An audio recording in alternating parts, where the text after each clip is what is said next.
Howdy, folks. Well, I'm sitting here just relaxing, getting ready for a little bit of a late night time, and I'm thinking to myself, I really wanted to record a video. I'm seeing all this social media out there and thinking about people with semi to ranging up to 100% internet fame, and I'm considering just making more videos, and I'm sorry I haven't gotten back to you guys in some time. I know it's been quite a while, and I really am just not uploading as much as I should. I want to provide good value quality content with my speaking and just organizing my thought processes and whatnot. It is definitely an ever changing, fast paced life we live in. And as I sit here, I think I really want to talk about a little bit more of a macabre, darker noir topic that some people I find are very interested in. I was recently watching a CSI show that's on right now out in the living room, and it definitely entails the lifestyle choices of people who are good citizens, and they're good people. They're mothers of two, or they're one of the best guys or gals you could ever meet out there, and they're completely utterly slain in public by someone killing them for one of the most trivial reasons you could ever imagine. These cold-blooded, ruthless killers. The particular show, the CSI show I was watching, is related to a CSI, more documentarial.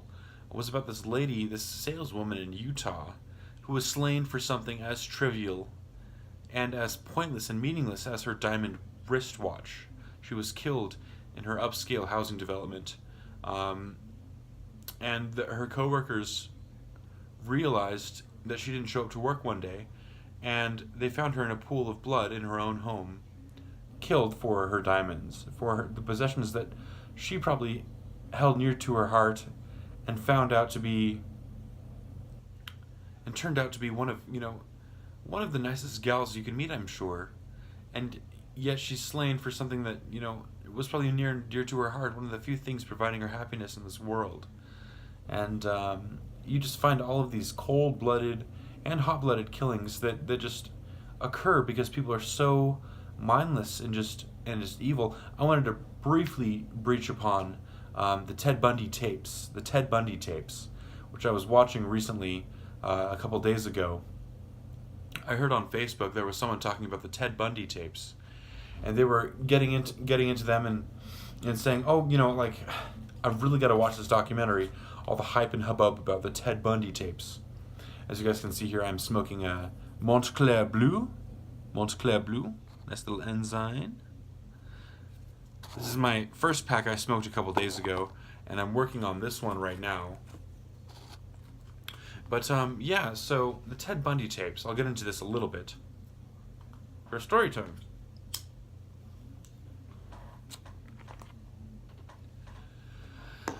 So this is documentary.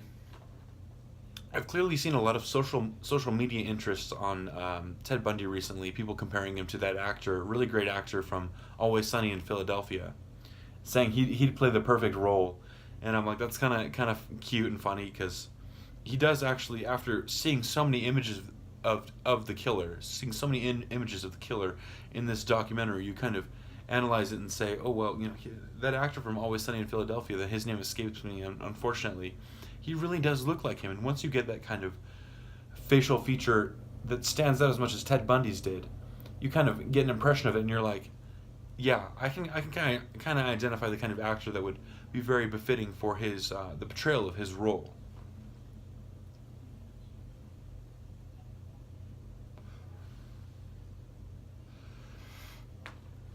Just thinking about it, and it was a really good documentary. It was breaching upon his lifestyle, and it really showed the back and forth kind of extremely high kind of lifestyle that he must have lived in his own mindset, and the extremely low lifestyle of being a killer and a cannibalizer of women, so to say, killing upwards of 30 plus women. Really should get someone a hugely bad reputation. He was in prison throughout the 80s. I believe he was executed, if my memory is correct, in 1989. So he was long gone, fortunately, prior to the first airing of Seinfeld, I believe, one of my favorite shows. Gotta love Jerry Seinfeld. But and he wanted his ashes to be poured over the Cascade Mountains, which were actually one of the main those beautiful mountain range. I've been there a couple times. Saw the Three Sisters and whatnot. Mount Hood. I used to look at Mount Jefferson from my great grandparents' back porch through binoculars in Salem, Oregon. Ted Bundy wanted his own ashes spread across the Cascades, and that was one of the primary scenes where they found he ended up burying his poor victims after a certain extent of time. The vast majority of them, if I can remember right, were women who were just barely out of high school and community college in the 70s upwards, to just poor little high schoolers, of course, as well. Women who couldn't live out their lives beyond the age of 18, unfortunately, all because of this man's sick, evil fetish.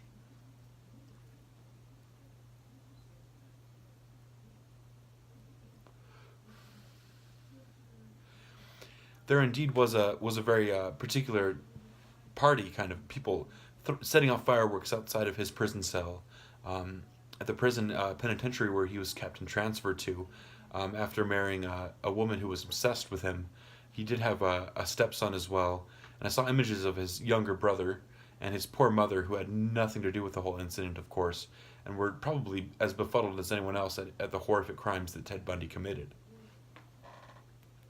There was a lot of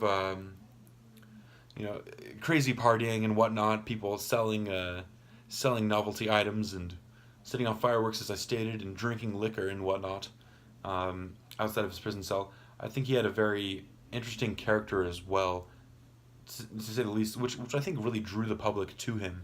He was charismatic, like a game show host almost, in person. He defended himself a couple times at least in his court cases. In the third sentencing of him, giving him a life sentence, upwards of execution, in the state of Florida, I believe, he actually proposed to his obsessed fiancée at the time, asking her to marry him. And of course she said yes in the spotlight and in her mindset. But very interesting stuff. I would recommend the Ted Bundy tapes for sure on if it's on Netflix or Hulu or something like that. Or Vudu. I think another great video app is called Vudu as well.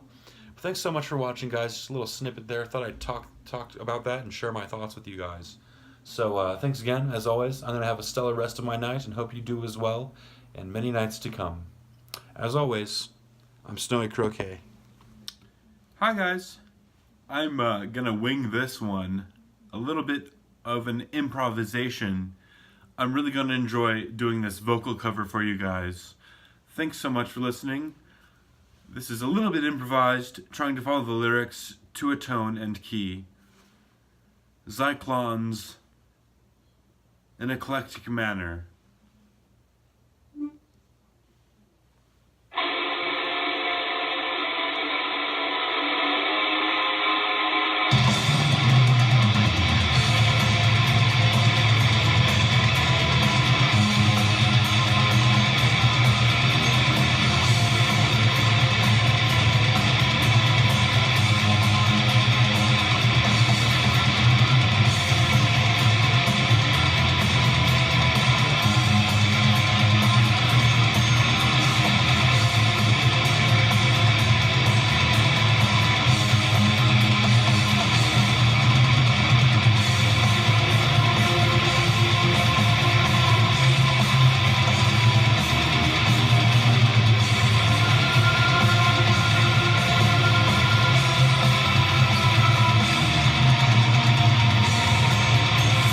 My God, in shape of an eclectic manner, executioner full of prison, holds the banner, martial and green.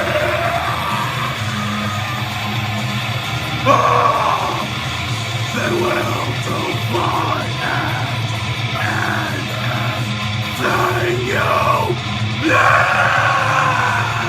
You reckon it's Samos and death. As time passes, it will turn into fanatical unity. Scripture and doctrine. Otherwise, it must be so individual. Yours to be free.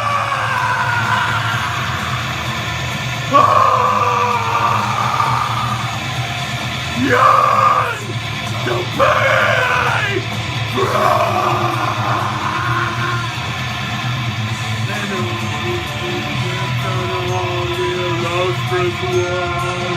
You can literally hear how the snake goes. I won't make an answer to your decision.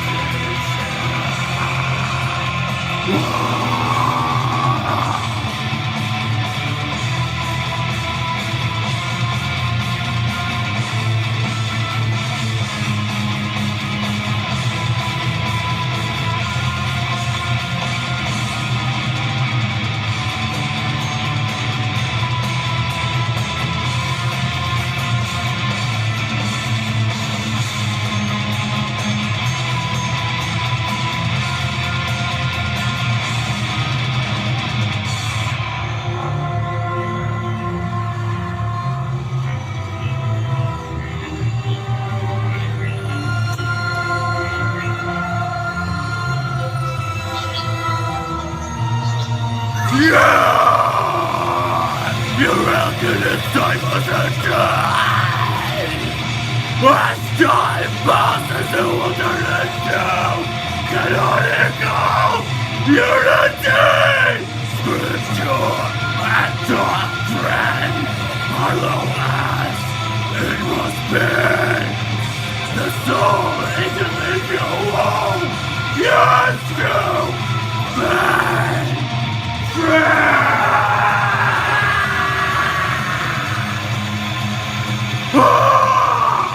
Yours to be free.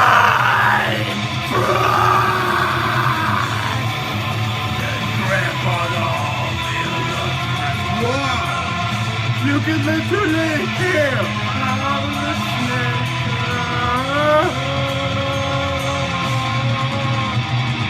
I won't take an answer to your decision. Instead, just your decision. Oh yeah. My God, enchanted in an eclectic manner. Executioner for the creation of the banner. Yeah. Watch out and great. You think they will throw one anything? No.